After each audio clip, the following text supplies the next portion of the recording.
Hi, இப்போ Emmy Emmy pancake செய்யலாமா? இதுக்கு ஒரு பாத்திரத்தை எடுத்துக்கலாம். இந்த பாத்திரத்தில் 1 கப் மில்க் சேர்த்துக்கலாம். எந்த கப்பில் மில்க் எடுக்கிறோமோ அதே கப்பில் தான் நம்ம மைதாவும் எடுத்துக்க போகிறோம். இப்போ 1 டேபிள் ஸ்பூன் பட்டர் சேர்த்துக்கலாம். மில்க் லைட்டாக வார்மாக இருக்கணும், ரொம்ப சூடாக இருக்கக்கூடாது. இப்போ 1 ஸ்பூன் அளவுக்கு ஜாகரி பவுடர், ஒரு 1/2 டீஸ்பூன் அளவுக்கு பேக்கிங் பவுடர் சேர்த்தாச்சு.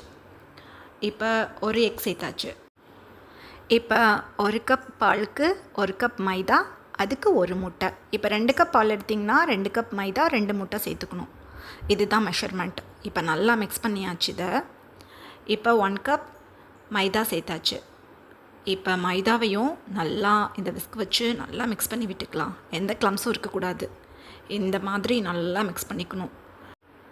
உங்களுக்கு இந்த பேன்கேக்கோட பதம் இந்த மாதிரி தான் இருக்கணும். அப்புறம் கரெக்டாக சொல்லணுன்னா, நான் 200 ml மில்க் எடுத்திருக்கேன். அதே கப்பை மெஷர்மெண்ட்டாக வச்சு தான் நான் 1 கப் மைதா எடுத்திருக்கேன். அதுக்கு ஒரு முட்டை கரெக்டாக இருக்குது. இப்போ ஸ்டவ் ஆன் பண்ணி ஒரு தோசைக்கல் எடுத்து வச்சுக்கலாம். தோசைக்கல் நல்லா சூடானதும் அப்படியே சிம்மில் வச்சுட்டு இப்போ ஒரு கரண்டி நம்ம பேன்கேக்கோட பேட்டரை இதில் ஊற்றலாம்.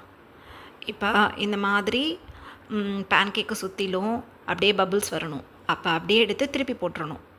பர்ஃபெக்டான கலரில் இருக்குது பார்த்தீங்களா பேன்கேக். ஃபர்ஸ்ட் டைம் நம்ம பபுள்ஸ் வந்ததும் எடுத்துட்டோம். திருப்பி போடும்போது பபுள்ஸ் எல்லாம் வராது. ஸோ 30 செகண்ட்ஸில் எடுத்துடலாம். இப்போ நம்ம பிளேட்டிங் பண்ணலாம்.